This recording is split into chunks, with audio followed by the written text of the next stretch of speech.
will I put it? That's not how I would put it. They have been practicing their play and learning stage directions. I'm in church, so I really can't stretch it.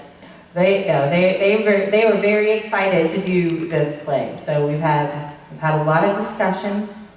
So if you were here last year and you got to see some of our play, you know how I roll. And they're learning. But this is the Lady Lake Church of God children's presentation of the Christmas story. Awesome. So, can we get the lights, the chandeliers turned off?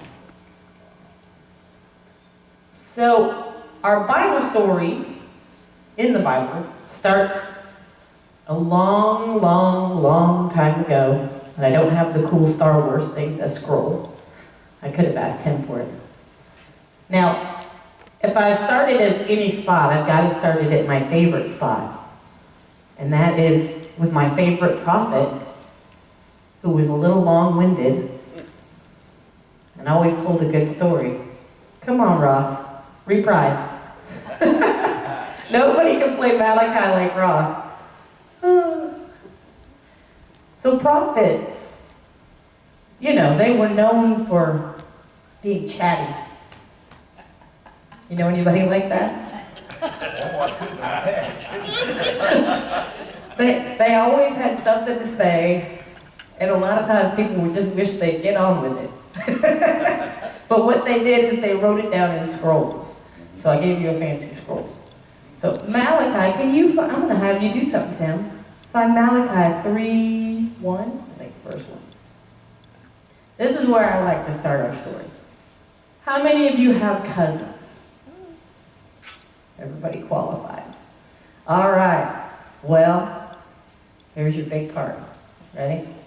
Behold, I will send my messenger, and he shall prepare the way before me, and the Lord whom ye seek shall suddenly come to his temple. We'll have to do two.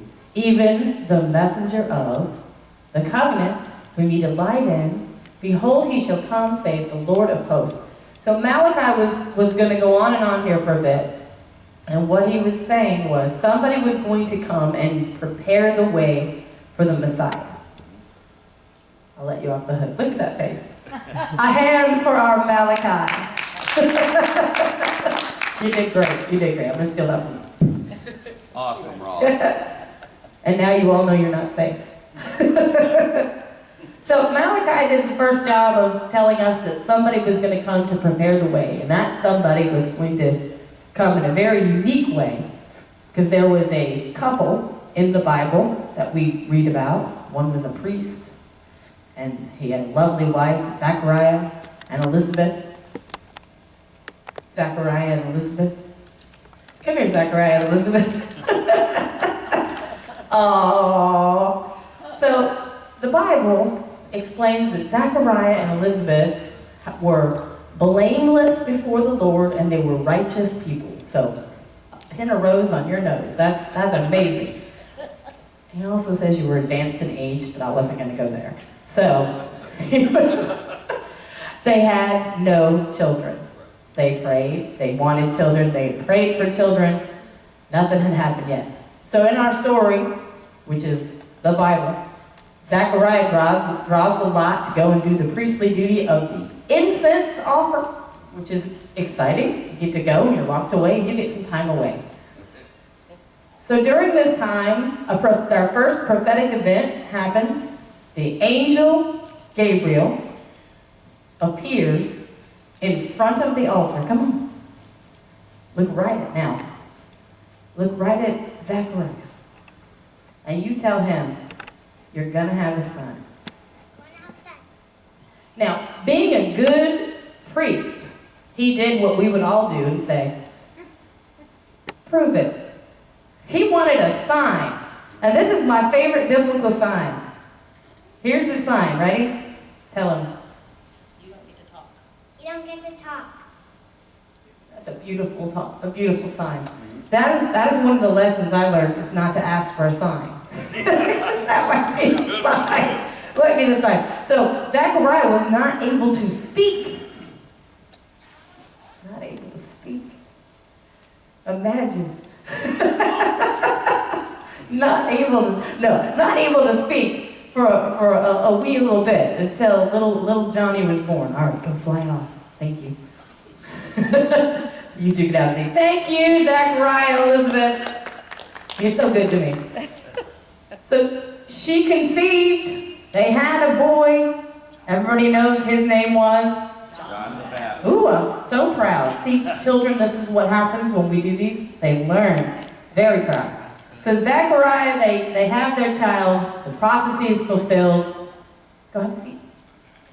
And the next thing we know, we're going to tune in to a very important event. I need Mary. Come here.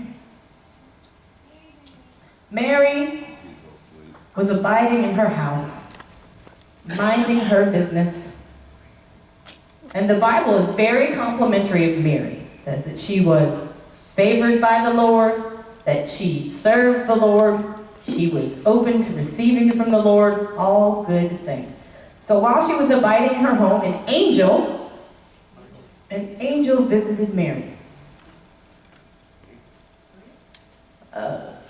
He's not the fastest angel, but he's going to get the job done. The angel visited Mary and had great news.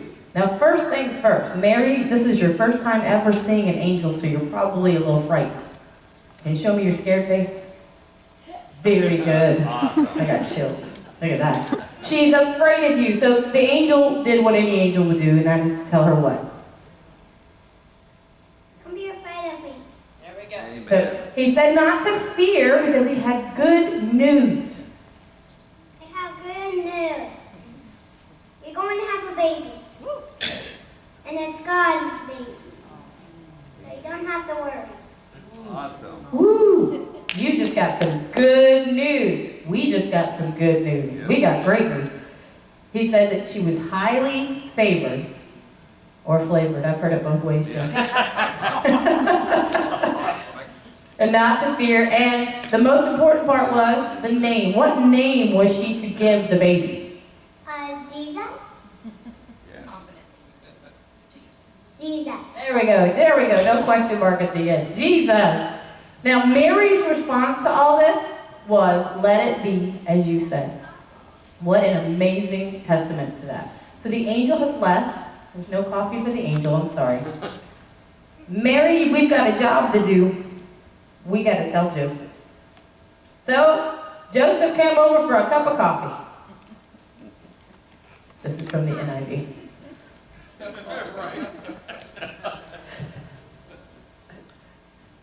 So during this lovely meeting, I would love to have somebody wrote down what this conversation went like. Hey Joseph, the funniest thing happened today. I am going to have a child. It's not yours, it's God's. That's a lot to take in, Joseph. We would understand if you were a little stressed. And indeed, he was stressed. He didn't take this event as awesome as you were hoping.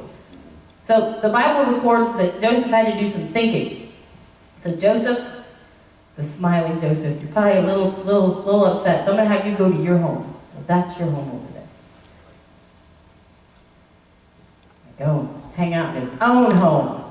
So Mary, you've got some thinking to do. So I'm going to send you over to your cousin Elizabeth's house for a few months. Come on over. Yes, sir, it's coming.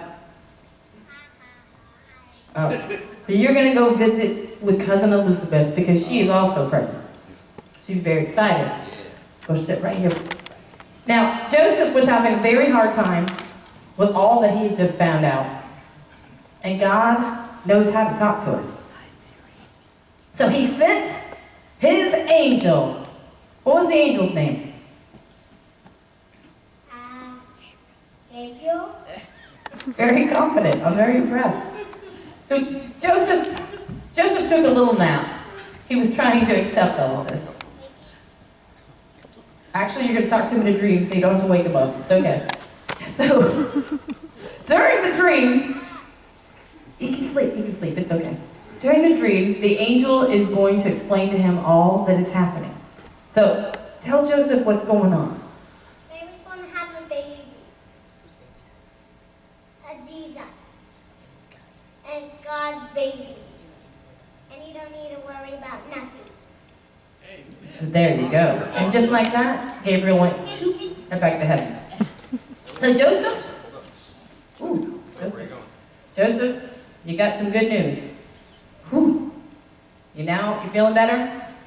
Feeling better about things?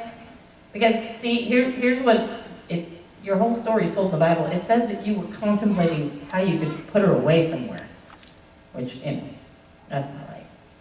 So now you've made it right. You're going to go and collect Mary, which is a good thing. So Mary is hanging out over here with her cousin. Go get Mary. Visiting Elizabeth. With her cousin. That's right. So during this visit with Elizabeth, we have the first recorded human recognizing who Jesus is, as John the Baptist is filled with the Holy Spirit when he hears Mary coming. Hey, that's pretty awesome. Come here, Mary and Joseph.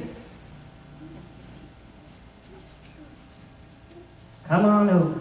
Come hang out. So, during this time in history, there was a decree that went out. Okay, we're going to go this way. We're going to go this way. There was a decree that went out from Caesar Augustus. He was a swell guy. And unlike the politicians of now, he was only interested in money. I told you, very different times that we're living in now. So Caesar has made a proclamation that the two of you lovebirds have got to fulfill. Are you ready? He said you have to get up and you have got to travel all the way to Bethlehem because you got to go back where your hometown is. Now, Mary and Joseph didn't have a lot of money. It says that they gave a poor person's offering, so we know they didn't have money. So we know they didn't have a great, exciting steed to ride on. Instead, they had a small donkey. So, put down your coffee. Come on.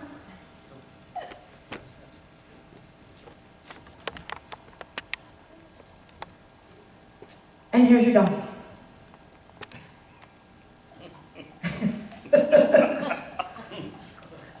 All right, let's travel. On we go. We got a little donkey, we got Mary, we got Joseph, and we're going to travel all the way to Bethlehem. See, a little as much as God is in it. I'm telling you what. That's right. Say it again, brother. There's a little as much as God is in it. All right, so into Bethlehem we go. Now, we're going to Bethlehem because this is where the family is at. Now, if you go to your family's hometown, do you think you could find somewhere to stay? Okay. Most of us could go to the cousin. Most of us could go see somebody. So this tells you how unwanted Joseph and Mary were with God's son and this incredible story that nobody wanted them hanging out in their house. So they knocked on the door of our inn. And out came, you have to give him some room. Out came our innkeeper. So what was the question you had to ask him, Joseph?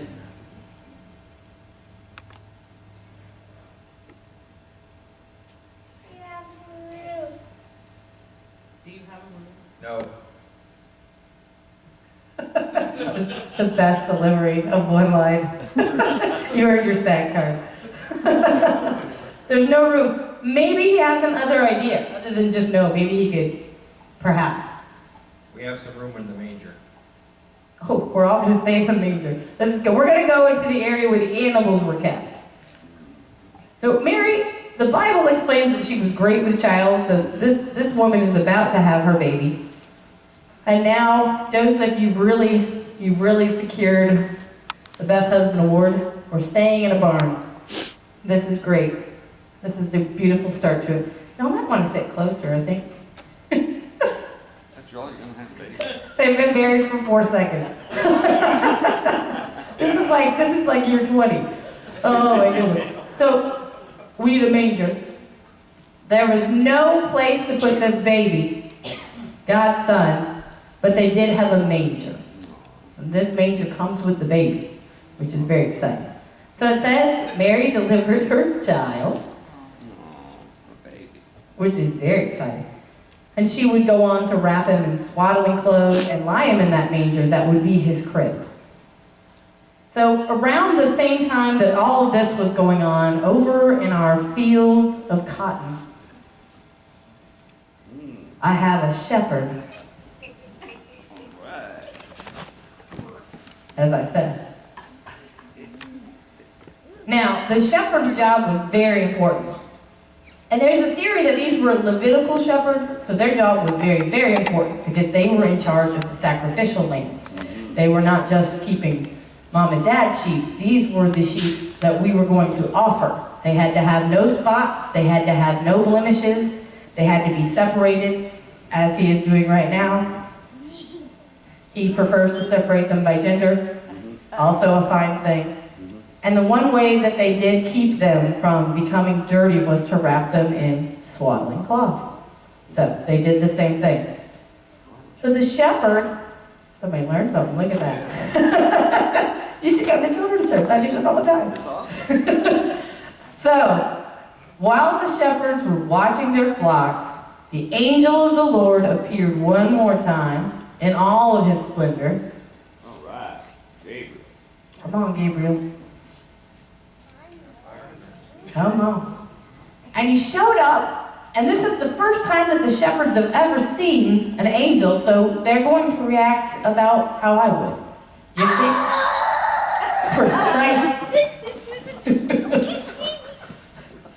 Gonna barricade themselves behind the sheep and pray that nothing too bad happens to him. So the angel of the Lord, Gabriel, had something to tell him. What did you have to tell him? Don't be afraid of me. I'm a good guy. Yes, you are a good guy. All right, I have good news. Got good news. Who's been born? Who was born? You tell him. Jesus. Jesus been born. And he'll find him in a manger, And you find him in the manger, wrapped in swaddling clothes. wrapped, inspired, and love. Close enough. That was wrapped in swaddling clothes. There are no subtitles. So, On your feet. you have been told something very exciting, shepherd boy. And it's so exciting that you do what's unheard of for shepherds. Are you ready? You leave your sheep. Wow. That never happens. Can you bring one? Yes, you can bring one. Apparently there's a special one. On to the manger we go. So the shepherds rushed to see if this was true, and they found the babe just as the angel had said. You're good. And they worshiped. And then the shepherd did the first evangelical move. They went and witnessed. It says that they told everybody what they saw. Go tell it on the mountain. Or in the pews. You and your sheep have some good news to spread. Sheep has lost its importance. Do you have anything to tell them? I'll help them out.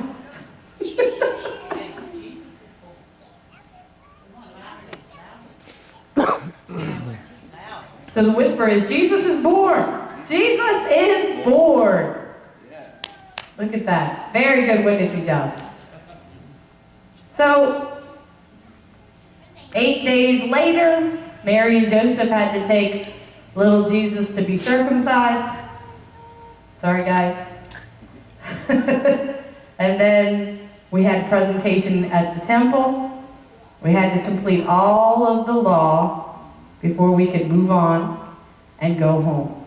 So let's go on a journey, guys. Let's grab that baby and follow me. So they got to leave. We're going to go and we're going to establish our home base, because that gives me enough time for a set change. Details. Look at that. Into your nice, new, lazy boy. Life is good. You have to get that donkey out of here. Come on in with the baby. Come right up here. You can go on your couch. We're upgrading you. We're upgrading you.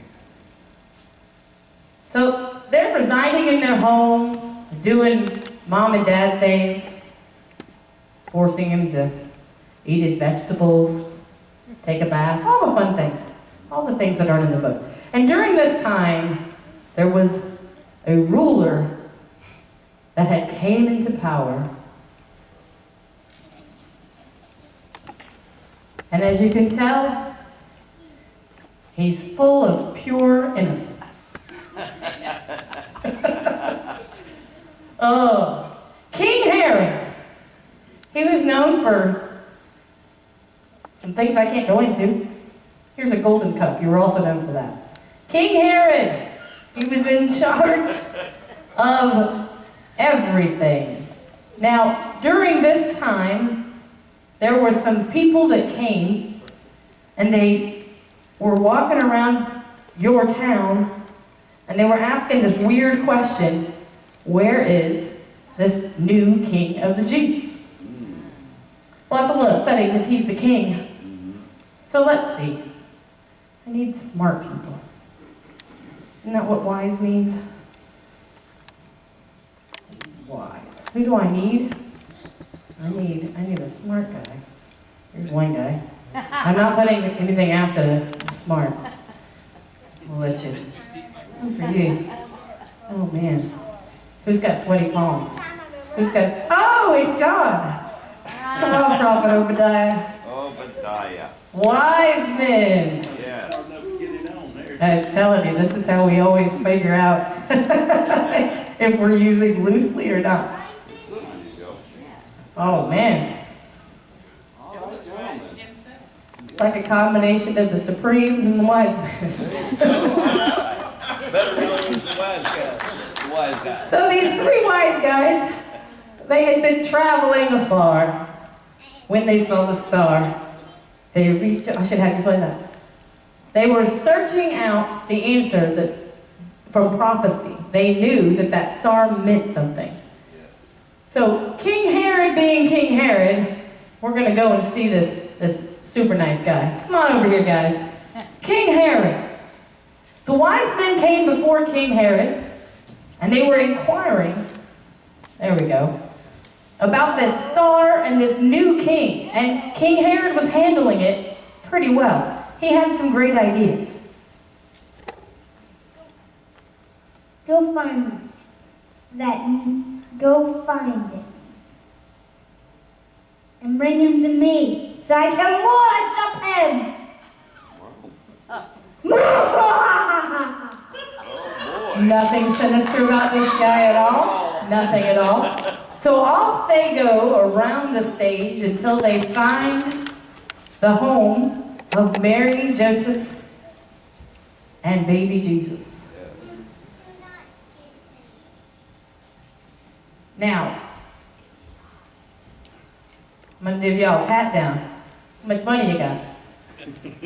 You can't come up before the King of Kings empty-handed, guys. This is not protocol. Luckily, our wise guys, they're really reaching into their wallets. I should have stayed put. The real wise guys, they came prepared. Mr. Matt, would you assist? They brought gifts. I was so close to getting a tip, y'all. They brought gold. They brought frankincense. Yeah. And they brought myrrh. All right. And they presented it to Mary and Joseph.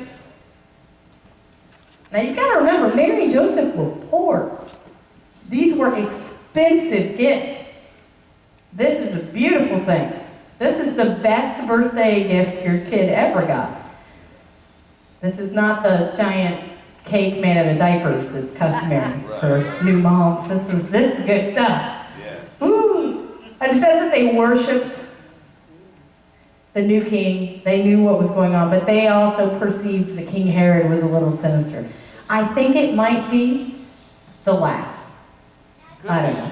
So it says that they left, but they didn't go back to see King Herod. So you guys can drop off your wise guy attire and leave. And your money. And I'm with Paula. Your money, like that'll be accepted over there. So they went back another way. Joseph, he's done. Come on up. He's going to the bank. He was ready. He was ready.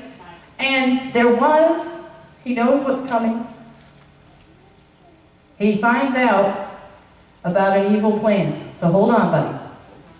So King Herod, being King Herod, he has a sinister plan. Tell the people your plan. I need every single baby born in Bethlehem dead. Well, Under 2 years old. not Ain't asking cute. much. So he's going to extinguish this king because he's going to be the only king. He was jealous, he was mad, and he had a plan. So every baby under the age of 2 years old in the city of Bethlehem and surrounding areas, because he was not going to be taken off his throne, was to be slaughtered. So the angel Gabriel, one more time, comes and talks to Joseph. Come on up.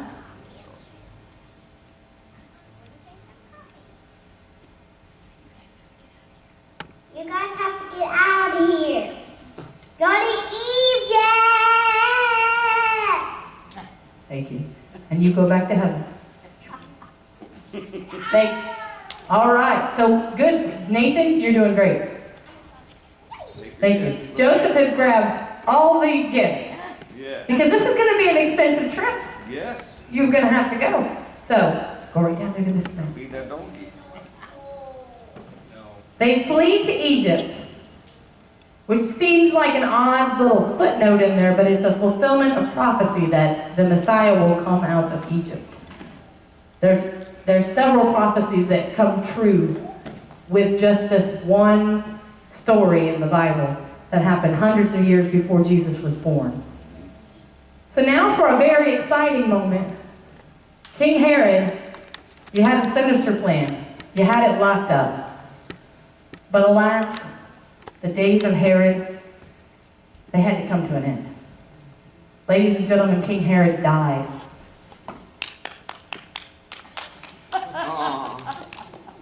And they had to drag his dead carcass off stage. King Herod's death was good news for Mary and Joseph, and probably several million other people. Because Mary and Joseph got to go into their hometown now. Come on, guys. Thank you for clothing that baby. Up on your couch. Mary and Joseph established themselves back where they came from. This is where Jesus would grow up. This is where he would begin the beginning of his ministry. It's also the very same people who would reject his ministry and wouldn't listen to him. They wouldn't hear him. And that, what a view they had from their window. I'm saying. That frankincense and myrrh went a long way. Yes. Moving on up. Oh. Ladies and gentlemen, this is how our salvation story began. With a baby in a manger that grew up to be a Savior on a cross, Yes. who now reigns eternally in heaven. And my prayer is that every child that comes through my class can learn the importance of not only the story, but the spirit of which Mary received that blessing and Joseph obeyed, even though he didn't want to. Right. Can I have my cast? Angels and shepherds and Herods, oh my. You're Josiah now? Okay. I'm with you. Lady Lake Church of God, these kids are amazing. Can we give them a hand clap of appreciation? Good job. Good job. Excellent work. Bless the teachers too. Come on. Yes, amen. Come stand up here so Miss Susan can get a good picture of you. Nathan, thanks. Hey, everybody. Mary, Joseph, and Angel, stand before All us. stand up in line. Go. Stand by your statues. Mary. Come on. Stand. And if you ever wonder what Matt's job is, this is Matt's job in Children's Church.